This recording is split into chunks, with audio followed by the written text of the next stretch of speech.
Hello and welcome to Turan IAS.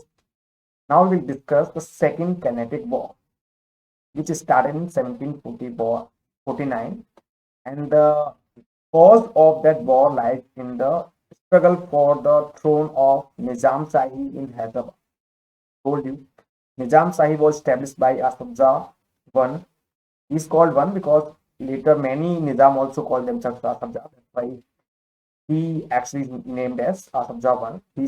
He had established Nizam Shahi in Hyderabad. He was actually ruling as quite independent of the Mughal ruler in Delhi.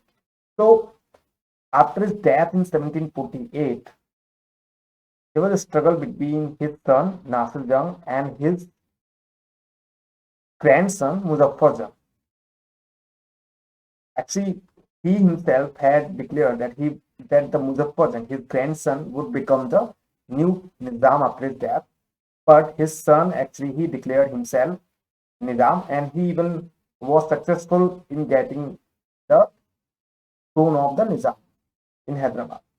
Okay, so what happened after that? The Muzaffar Jung he didn't accept this thing. He said that he was the legitimate ruler of the Nizam side because his grandpa has declared him as a ruler, as a successor. So he actually went towards the French people, and Nasir Jung was supported by the Britishers. Now we will discuss later that what happened actually, why Britishers came to support the Nasir Jung.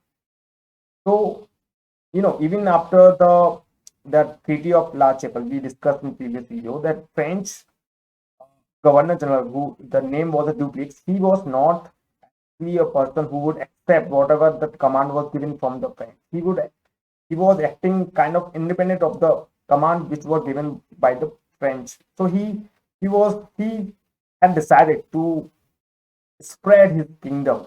So he was ready to intervene into the affairs of the Indian rulers, Indian princes.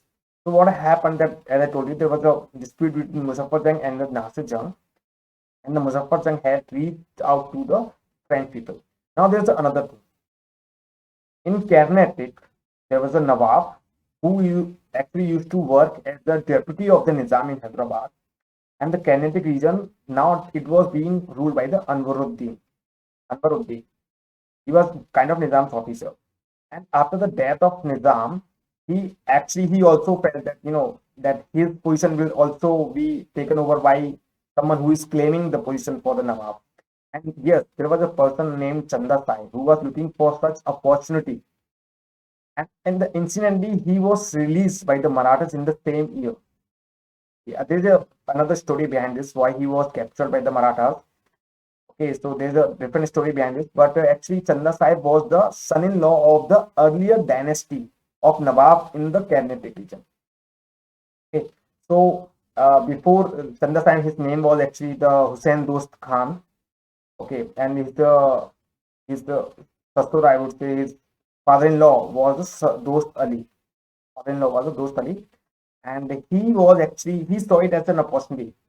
He should capture the Nawabship of the Carnatic.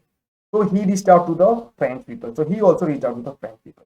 Now he had relationship with the French people even before this period. That's why he reached out to the French. Actually, he was the person who gave French the Caracal. Caracal, that city is still under the Pondicherry because it was ruled by the French people even later after the independence also. So the Caracal was given by Chanda Sahib to the French people. So they had strong relationship in the past as well. Now Chanda Sahib was reached by the Marathas of the Tanjore area, as I told you in the previous video. Okay, so Marathas, there was small area was ruled by the Marathas in Tanjore.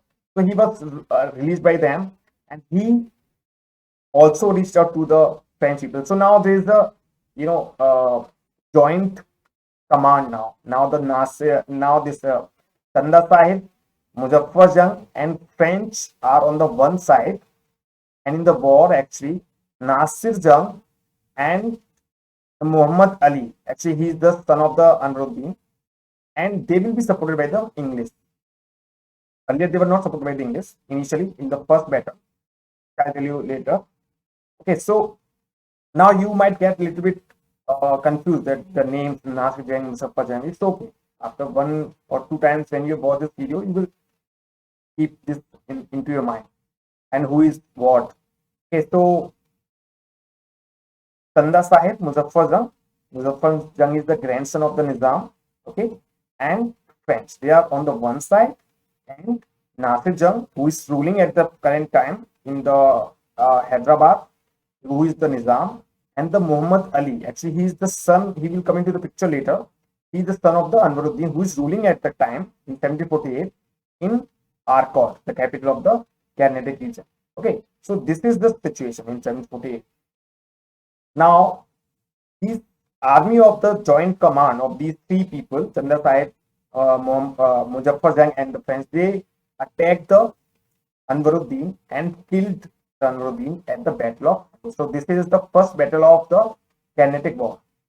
Okay, the war is the series of battles. Okay, so battle is the small war, you can say. So in the Battle of Ambor, he was killed. Anwaruddin was defeated and he was killed. You can read about more about this battle, how they actually won in this battle. And the main reason that they could win is because of the French people.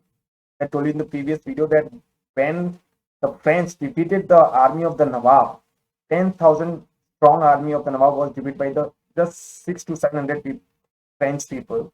So it was, a new kind of revelation in the India that a disciplined European army could defeat very large chaotic army of the Nawabs or the king. Okay, so now because of the French, they could easily defeat the Anwaruddin. However, he fought till the death, and after his death, his son Muhammad Ali actually he fled to Trichy. Okay, he had fled to the Trichy now. So now the Chanda Sahib actually he was proclaimed the Nawab of the Carnatic. So first Chanda Sahib became the Nawab of the Carnatic. Now there was a turn of Nizam. Okay, so now Nasir Jang actually he was killed actually in December 1950. He was killed. So these guys, these allies forces, they got the opportunity to capture the Nizam Shahi in Hyderabad, and eventually the Muzaffar Jang became the Nizam of the Hyderabad, and he took control of the Hyderabad. So it is happening in the late 1950, or he became actually he was killed in 1950, and he became in the same month, December, and from the January. So, but what happened actually when he became the Nizam, he gave a huge amount of money to the Dupleix, who was the main strategist of this plan of these wars. So now the allied forces, these joint forces, have won at both places, in the Carnatic region also and in the Hyderabad also. Now the both people are there. Okay, so now what happened that the Muzaffar Jang, he gave a lot of money to the Dupleix and actually declared Dupleix as the Nawab of the south of the Krishna River. He was actually given the honorary, you can say, position of Nawabship. So, and he actually openly declared that the Dupleix is the protector of the Nizam. So you can understand that how much influence now the French people had in that region. Now it was not liked by the Britishers. Right? Obviously, they did not like this thing. So they tried to find the opportunity that how should they actually intervene in this affair.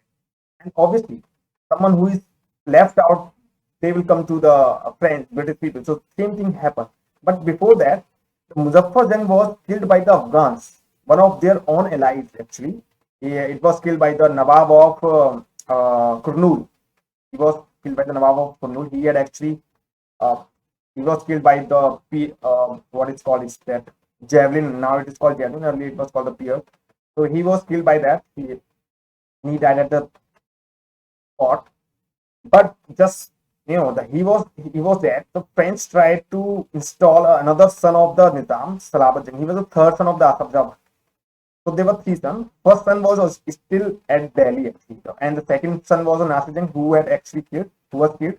Muzaffar Jang was the grandson, and the third son, the Salabat Jang, was made the new new Nizam in Hyderabad by the French people. So you can understand how much influence the French had at the time. So he was made, and the At the time, the person who was there, the commander was the Dibasi. He was fighting all the war, Dibasi. Dupleix never fought the war himself. He was actually just making the strategies. And the Dibasi was the person who fought many wars for the French. So Muhammad Ali had fled to the Trichy. Okay. So he had captured the fort, but the area apart from the fort, all the city was under the Chanda side because he had become the Nawab of the Arcot and Trichy was under their territory. So the Trichy was actually captured by the Chanda Sahib and the French, but the fort was still under the Muhammad Ali. Now, what Bitzer stood at the time that actually Norbert Clive, he was very cunning people. What he did actually, he knew that they can't defend this thing. They can't defend the Trichy fort. So what he did that he attacked the Arcot while the forces of Chanda Sahib are at the doorstep of the Trichy fort. He attacked the Arcot. So it was called a master stroke that the forces of the Chanda Sahib Nawab are not at that place, and but he had uh, sent a small force, very small force, to the capital of Arcot. So once they capture the Arcot, what will happen? It will be a defeat for Nawab. So, but it was not easy. The siege of it is called the siege of Arcot. Actually, it is called the siege of Arcot. It was not. You can see here. It's the siege of Arcot. They fought this war for a very long period of time. You can see this is the wall of the fort. It's the animated picture of that war. And these are the forces of the son of the Chanda Sahib. So Chanda Sahib came to know about this, that Britishers had gone to win the Arcot. He sent his son with few thousand forces. Name of the son was Reza Khan.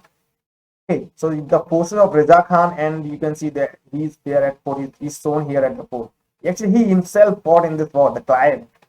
He later became the governor of the Bengal. He himself fought this war. So he became very he got a lot of money for that. He became very popular in among the Britishers after this strategy, after this cunning strategy, that he actually seized the Accord.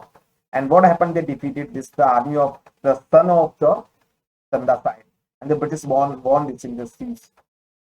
And after that, there were many battles were fought. Actually, there's another thing that in that he had actually got the support of Marathas also. Marathas did not come to help. They demanded a lot of money for that, but just because it was known to them, these guys, that okay, Marathas are coming to help the Britishers, they actually got nervous about this, and eventually they lost this thing. This siege of Arcot battle. Marathas were very strong force at the time, very very strong forces at the time, and they used to take money from any side to win a war. And so you can see there was nothing like that. This nationalism thing. Any forces at the time did not have any kind of nationalistic feeling that they were Indians together or they were fighting wars for a united India or something. No, they were just fighting for the money or territory at the time. You can understand that we are talking about the 1750s.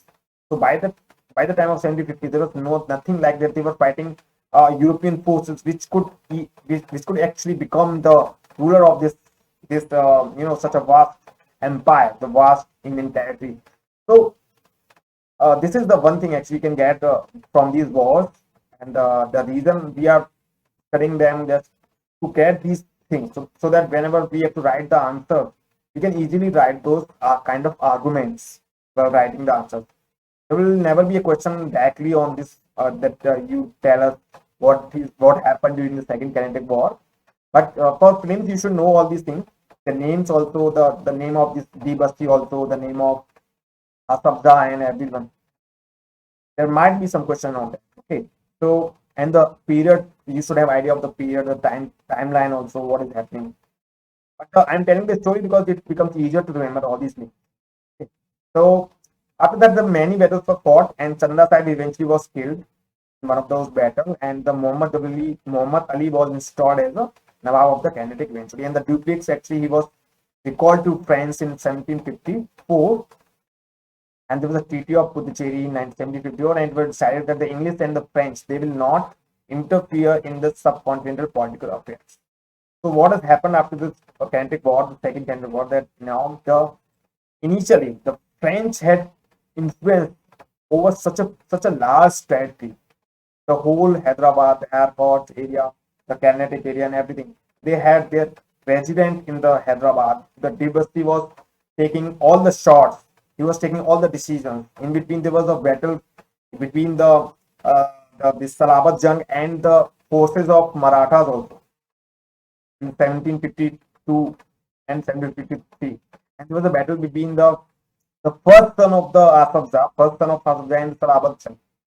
So which we have not discussed here because it is not but I'm just telling you that the French have reached up to that stage. But what happened? The Britishers actually got this opportunity, and you can give the credit to the single man, the Robert Clive, who was actually a main kingpin in winning the Battle of Plassey as well. We will discuss later. So this is the photo of the Dupleix. He tried to establish a French colony in India, but he was actually not successful as he thought he would become. And he was recalled in 1754. After that, another governor of French was established, and he actually had the negotiations with the British, and it was decided that nobody, neither French nor English, would interfere in the affairs of the kings or princes of the India. So now we will discuss the third Carnatic War in the next video. Till then, bye bye. Thank you.